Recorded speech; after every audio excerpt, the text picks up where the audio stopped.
మన ఫ్యామిలీ అందరికీ హాయ్ అండి.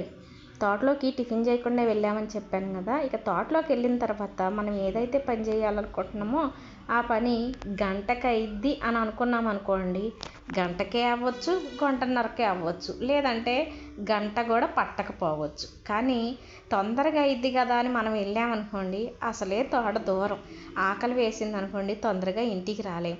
ఈ బాధ అంతా ఎందుకు అని రాత్రి వండిన అన్నం ఒక బాక్స్లో పెట్టేసి, కాగబెట్టిన పాలు, కొద్దిగా పెరుగు, కొద్దిగా నీళ్ళు పోసేసి కలిపేసి ఒక ఉల్లిగడ్డ ముక్క పెట్టేసి బాక్స్ మూత పెట్టేశానండి. ఇక ఉదయాన్నే ఆ బాక్సు సంచిలో పెట్టుకొని తోటలోకి తీసుకెళ్ళాం.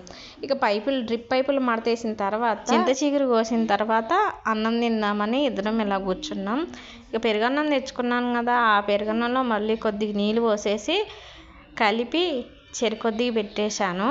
ఇక అన్నం తినడం అలా స్టార్ట్ చేసామండి. మా వారు ఒక్క 4 ముద్దలు తిన్నారో లేదో, మేము కూర్చున్న ఎదురుగానే ఒక నీళ్ళ పైపు అంటే మోటార్ వేసి ఉంది, మోటార్ పైపు ఊడిపోయిందని అన్నం అక్కడ పెట్టేసి మోటార్ ఆఫ్ చేసి వస్తా, మళ్ళీ అసలే వర్షం పడుతుంది, బురద అవుతుంది కదా అని వారు మోటార్ ఆఫ్ చేయడానికి వెళ్ళారు.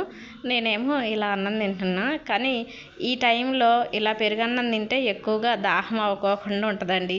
టేస్ట్